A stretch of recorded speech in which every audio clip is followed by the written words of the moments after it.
dear beloved, Boss Mike Cervera. Wait ha. Actually, nabigla lang ako sa... Ayan, mga kababayan, ito si Kristan. Sinend lang sa akin to eh. Tignan nyo mga kababayan, umpisa pa lang pahiyang-pahiya na si Libayan. Oo, umpisa pa lang, nakakahiya na. Bar flanker na mayabang. Talaga ba? Pero tinagsabi sa akin yan eh. Oo, na bar flanker daw yan si Libayan. Kaya nga tinatanong ko sa kanya kung totoo yan eh.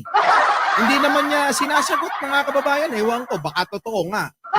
Eto na, mga kababayan ko. Dito pa lang, wag na nating tapusin yung video nila. Makikita nyo na kung gaano ginawang tanga si Libayan. Ito na.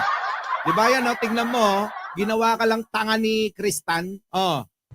Actually, nabigla lang ako sa paraan ko kung paano mo ginawa, pero okay lang kasi naintindihan ko, ganyan naman talaga. Kita mo? Oo, okay lang naman na hamunin mo siya ng debate. Kaya lang yung pamamaraan mo daw. Hindi naman dapat ganon. Di ka ba nahiya nun? Oo, papakilala kang abogado. Tapos hindi ka naman edukado pagdating sa mga ganito. Di mo nga kanta. Napakatanga kasi mga kababayan. Pwede ka naman kasi magsalita ng maayos. Sa mga kinauukulan. Kristan, si Ronald Llamas. Baka naman pagbigyan nyo ako sa isang magandang debate. Ganon, hindi yung tatawagin bobo. Diba? Hindi ganon, Libayan. Pag nagtawag ka ng debate, ayusin mo kasi magmumukha kang tanga. Tingnan mo, yung sabihan ka ng ganyan, simpleng-simple lang yan, pero ewan ko kung naiintindihan mo siya. Diba? Sa matatinong tao at sa malakas ang pakiramdam, nakakahiya yan. Oo, nakakahiya. Tingnan mo.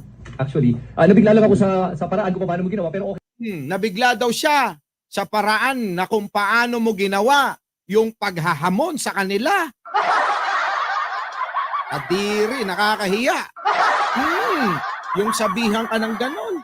Biruin mo, nabigla sila sa paraan mo. Abogado ka kamo. Di ba? Hindi nga lang bar top notcher. Sabi nga nila, umulit ka nga raw kasi bumagsak ka nga raw. Pero, kita mo, di ba? Nakakahiya. Sabihan ka ng ganyan, hindi magandang paraan kung paano mo isinagawa. Pero mo, napilitan na lang sila sa'yo. Para lang maitama ka netong mga ito. Diba? Kasi ang pinag-aanuhan po nila rito, ang pinag-didebatihan, itong desisyon ng Korte Suprema.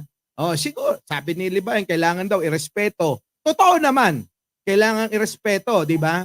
Sana yung salita mong ganun, kailangan irespeto, dapat sa pangkalahatan mo ginagawa. Tanga. Di ba? Di ba naman tatanga-tanga to si Libayan eh. Sa totoo lang, sabi niya, kailangan daw irespeto yung desisyon ng Korte Suprema. Bakit yung ICC hindi mo mairespeto? Tanga. Di ba? Tanga to eh. Oo. Napakatanga. Sa totoo lang. Pero ninyo, gusto niya irespeto Korte Suprema. Okay yun. Pabor tayo doon, respeto natin. Pero bakit hindi mo may respeto yung korte, yung International Criminal Court? So ibig sabihin, namimili ka lang. Ganon. Namimili ka lang ng gusto mo na unawain at panigan. Hindi ganon. Hindi ganon yun, Libayan. Kaya ka nasasabihan ng mga tanga. Oo, tinatawag kang tanga. Ganon. Diba? Ito mga katok. Oo. Di po ba? Mga kababayan. Dali lang mga kababayan ha. Be-break lang muna tayo ng kapiranggot. Andali. Ito, andali. Let's go. Shimmy it, shimmy it. Shimmy it, shimmy it.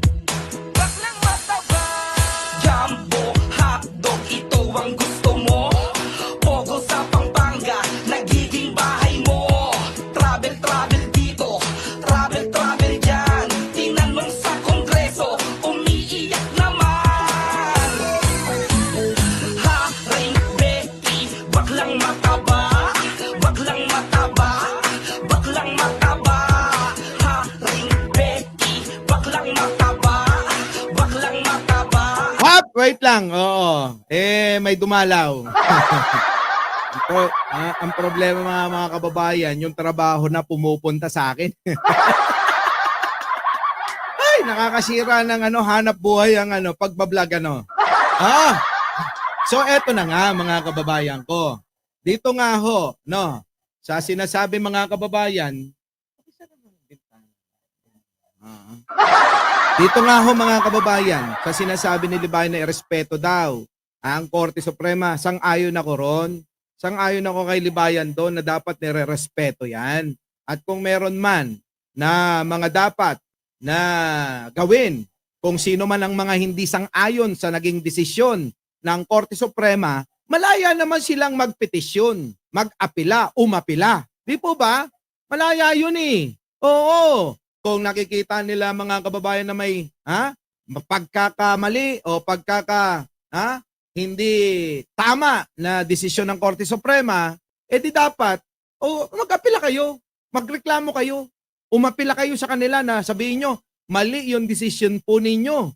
At ito po ang mga karagdagan na mga ebidensya na hindi nyo po nakita. Ipaliwanag nyo, ganon. Diba?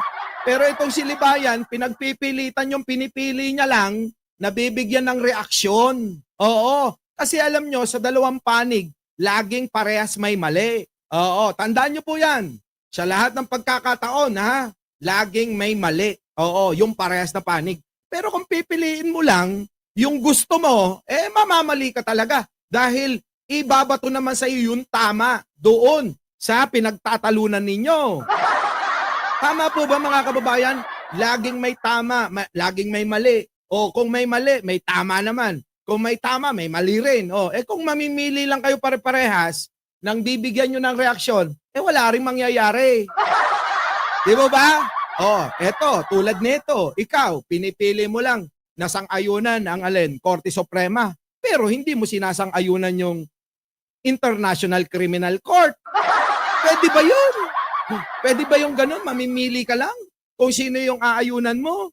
Di ba?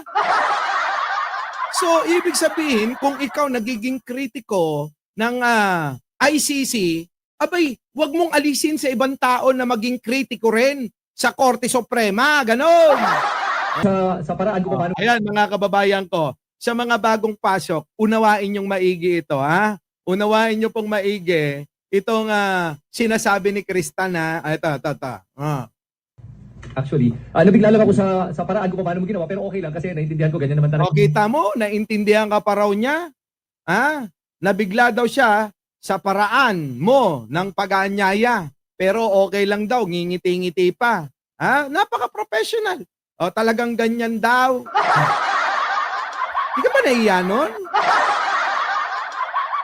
Mga kababayan, kung ako yun, magsusorry kagad ako. Naku, sorry, Boss Tristan.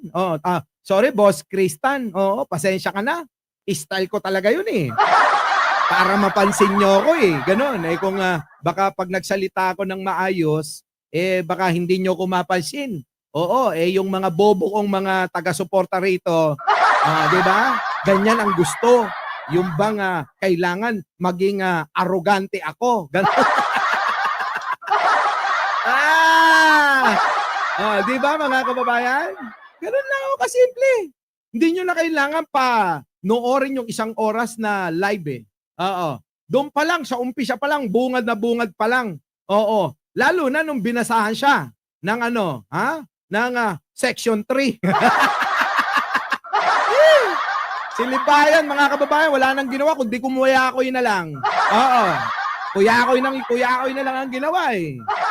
Tapos mga kababayan, nung naiipit na, naggalit-galitan na. Ay! Ganun naman ang style mga kababayan ng nako-corner. Maggagalit-galitan, gagalit. Wala! Eto na. Tingnan natin mga kababayan ang reaksyon ng sa comment section. Eto na. Eto ho, yung mga pinasa sa akin mga kababayan. Eto pa. Meron pa dito. Ayan, mga kababayan, malinaw. Nako, hindi ko mabasa. Sabi rito, patunay din ang debating ito na hindi mo kailangan maging abogado para intindihin ang batas. Totoo naman ho eh. Hindi nyo ho kailangang maging abogado para unawain at intindihin ang batas. Pinuri ho si Kristan dito. Galing ni Sir Chris. Well prepared talaga. Binasa pa buong decision ng Supreme Court. Napaka-basic ng argumento at naka-angkla talaga sa pundasyon ng Constitution. Kita nyo? Kaya nahihirapan si Attorney Libayan at nagiging emotional kasi pinapahirapan niya sarili niya. Kita mo? Di ka ba nahihiya niyan?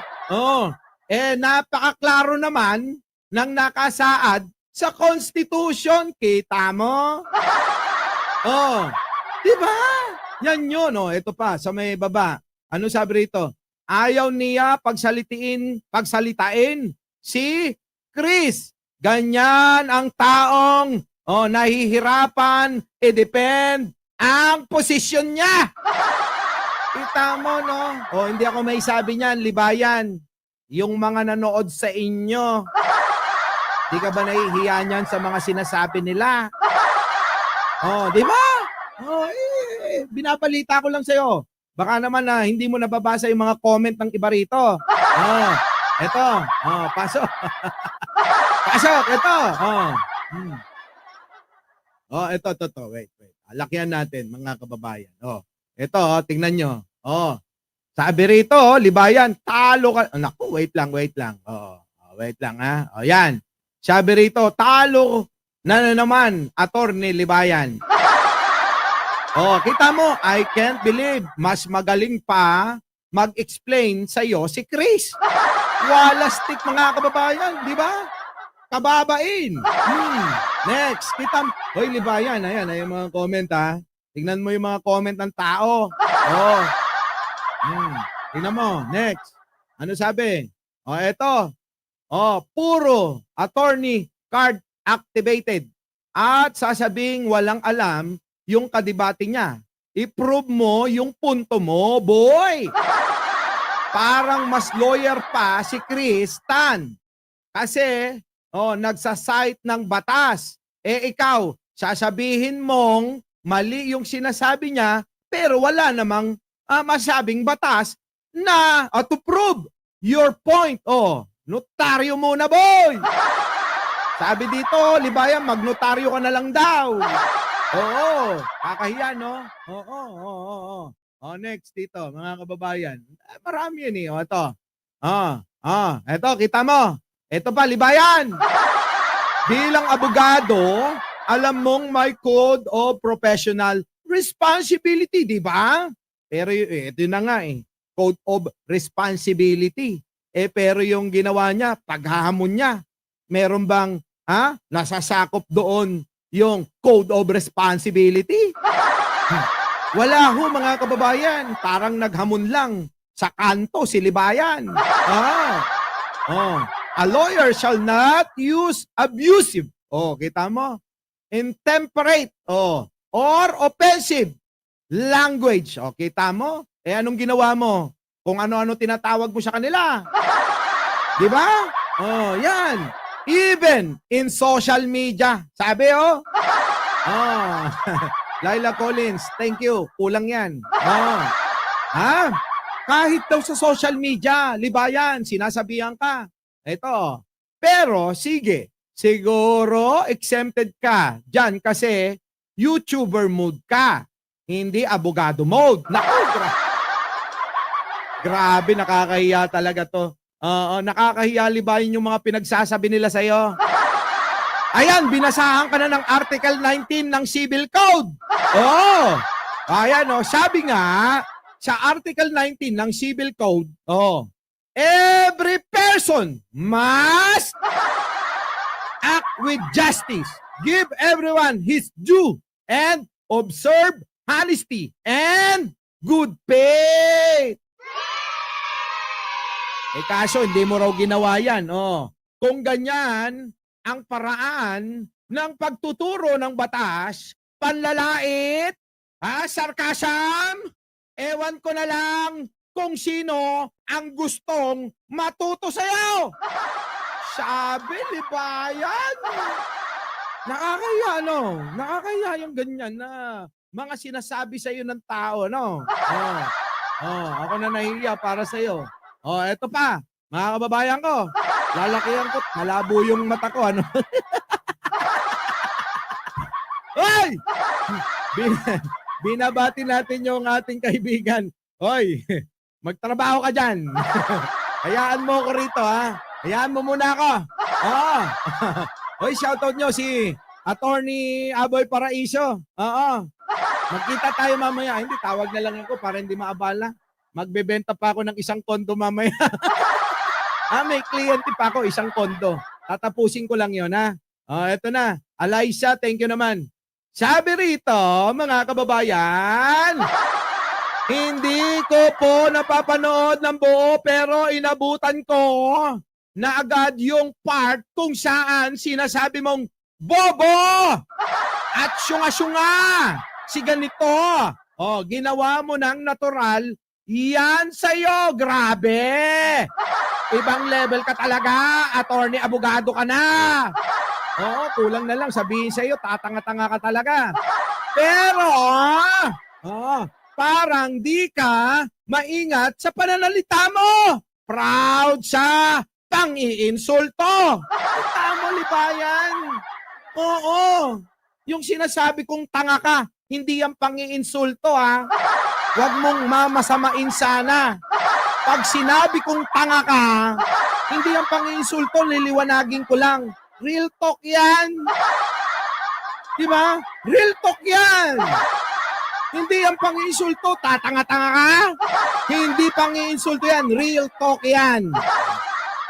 Sabi nila. Diba? Eto na. Balik tayo mga kababayan dito. Ayan na. Sabi, no, proud pa sa pang-iinsulto. At sasabihin mo pa na hindi tao ang tinutukoy mo kundi yung hindi niya pagkaalam sa batas. Para kasing ikaw lang ang nakakaalam sa batas. Okay lang sana kung bartap natcher ka, eka nga. Diba? Nice try. Pero pag sinabihan mong bobo sa batas o susyunga-syunga, hindi ba malinaw na insulto pa rin? Yun, kahit batuhin mo pa siya, legalize, ang dati pa rin, ang dating pa rin sa tao ay panlalait. Thank you naman, Maring Leia. Bilang abogado, ayan, kita mo, alam mong may code o professional responsibility, di ba? Paalala ko lang sa'yo. Baka nalilimutan mo. Canon 2, Section 2. Kita mo? Di ba, no? Pinagsasabihan ka ng mga tao. Di ba? Hindi porke ilan lang ang political vlogger na abogado ikaw na yung pinakamahusay dito. Di ba? Kasi yung mga magagaling na abogado, hindi tulad ni Topacio. Yung mga magagaling na abogado, tahimik lang. Pero lagi, lahat ng kaso panalo. Hindi lahat nakakulong. Di ba? Di ba? Gusto mo, kayo na lang ni Mark Ramos. Suntukan kayo. Mark Ramos, uso ngayon, boxing. Baka naman pwede. Hamunin mo naman siya ng mixed martial arts. Eto na. Very confident! Sabi rito mga kababayan. Ito na. Very confident si Attorney Cristan. Kita nyo? Walang argumento si Libayan. Kita mo? Ay, naku, nakakahiya. Nakakahiya talaga. Mangibabain. Anong? Kaba nila? Si Tandy. Niya maintindihan si attorney kung ano ang statement dahil hindi naman, totoo naman Sinabi bang abogado si Cristan, mga kababayan? Hindi naman Wala naman sinabing ganun Di ba? Yan, mga kababayan ko. Next. Ito pa. Ano to? Wait. Ano yun? Ba't sinama yun? Oo, ayan! Mga kababayan, ha? Our beloved Boss Mike Cervera.